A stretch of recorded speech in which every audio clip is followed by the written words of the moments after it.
Bonjour les amis. Les moteurs à essence sont d'origine américaine. Ce sont des unités intéressantes. Le volume de base de 3,6 litres appartient à la nouvelle série Pentastar. En combinaison avec une transmission automatique à 8 rapports, il est assez vif et consomme 11 à 15 litres de carburant au 100 km.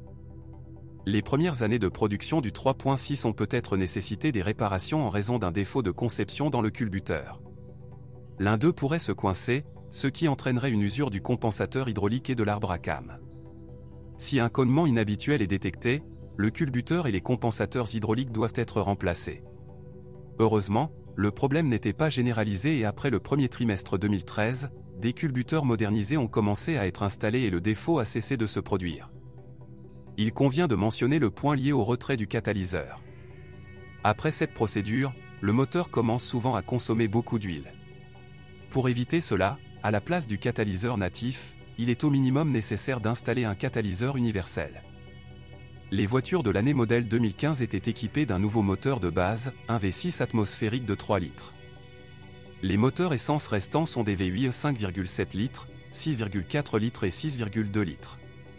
D'un point de vue technique, le 5.7 est une unité assez étrange, un arbre à cam dans le bloc et 16 soupapes. En même temps, il est assez solide et moyennement économique. Le 5.7 V8 est équipé d'un système de désactivation du demi-cylindre. Le système est très sensible à la qualité de l'huile. Après une utilisation prolongée d'huile moteur de qualité inférieure, des dépôts se forment, bloquant le fonctionnement du système. Pour restaurer sa fonctionnalité, il faut tout démonter et nettoyer. Le 5.7 EMI, similaire au V6 3.6, a également un problème avec les culbuteurs qui rongent l'arbre à cam. La maladie peut apparaître après 150 à 250 000 km. Le diesel 3.0 V6 est une collaboration entre Fiat et VM. Initialement, le turbodiesel était désigné CRD, puis multijet. Le Grand Cherokee 4 n'a jamais eu de turbodiesel Mercedes. L'un des inconvénients des moteurs V6 essence et diesel est la fuite du refroidisseur d'huile et échangeur de chaleur.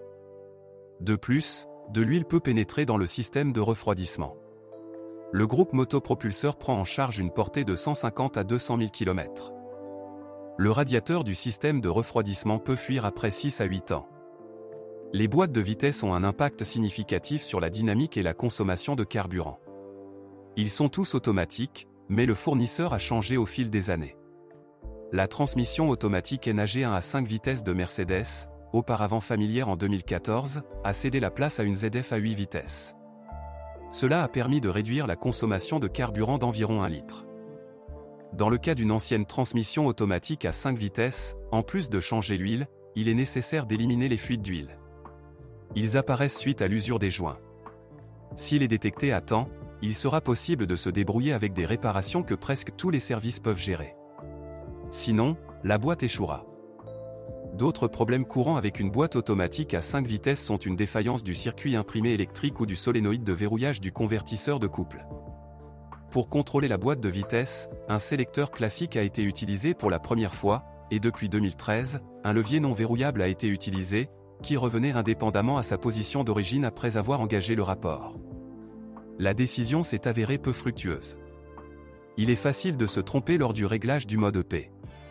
En conséquence, la voiture pouvait rouler pendant que le moteur restait en marche et que le conducteur descendait de la voiture.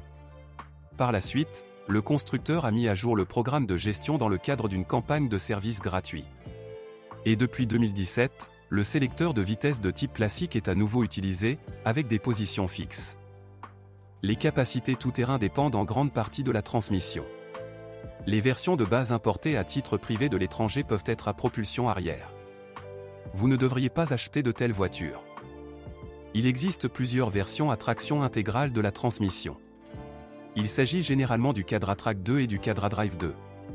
Les deux utilisent un différentiel central et une boîte de vitesse. Dans la première version, il faut se contenter de bloquer les roues uniquement à l'aide des freins, et dans le QD2, il existe un différentiel arrière verrouillable à commande électronique, ELSD. Dans le prédécesseur, le LSD était également présent sur l'essieu avant, mais ici uniquement à l'arrière.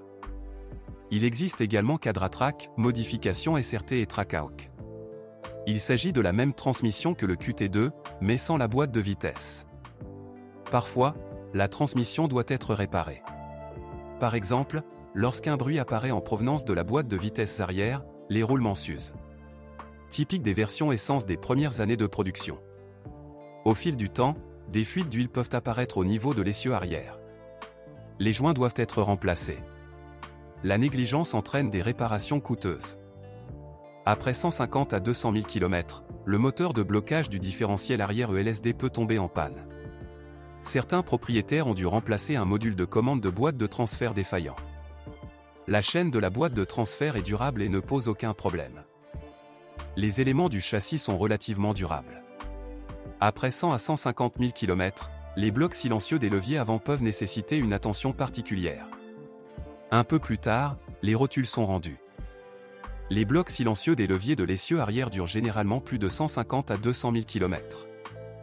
Mais les blocs silencieux du faux châssis arrière peuvent s'user après 100 000 à 150 000 km. Bientôt ce sera le tour des cylindres-blocs de la boîte de vitesse arrière. Dans les voitures plus anciennes, il faudra tenir compte de l'usure de la suspension pneumatique. Les cylindres arrière peuvent fuir après 100 à 150 000 km. Les ressorts pneumatiques avant sont beaucoup plus durables. Parfois, il est nécessaire d'éliminer les fuites d'air à travers les raccords. Les roulements de roues avant peuvent devenir bruyants après 100 à 150 000 km. Ils sont remplacés avec le moyeu. Les roulements arrière sont remplacés séparément, mais ils durent beaucoup plus longtemps. La crémaillère de direction peut cogner ou fuir après avoir parcouru plus de 150 000 à 200 000 km. Les grands Cherokee n'ont généralement pas de problème de corrosion. La plaque sur les éléments du châssis, dont le constructeur n'a pas protégé les pièces contre la corrosion, est naturelle. La rouille sur les parties de la carrosserie apparaît après une réparation de mauvaise qualité des dommages résultant d'un accident. Il existe cependant des exceptions. Un certain nombre de propriétaires ont rencontré des défauts dans la peinture d'usine sur le capot, les portes, au niveau des poignées de porte, et le point de montage supérieur de l'aile avant. Dans les versions restylées, la buée des phares est détectée au fil du temps. Une attention particulière doit être portée au générateur. Son point faible est le pont de diode. Un certain nombre de voitures ont fait l'objet d'une campagne de rappel pour remplacer le générateur. Les engrenages en plastique de l'actionneur du registre de chauffage deviennent inutilisables après 150 à 200 000 km. À mesure que les gens vieillissent, il n'est pas rare qu'un radiateur de climatiseur abandonne.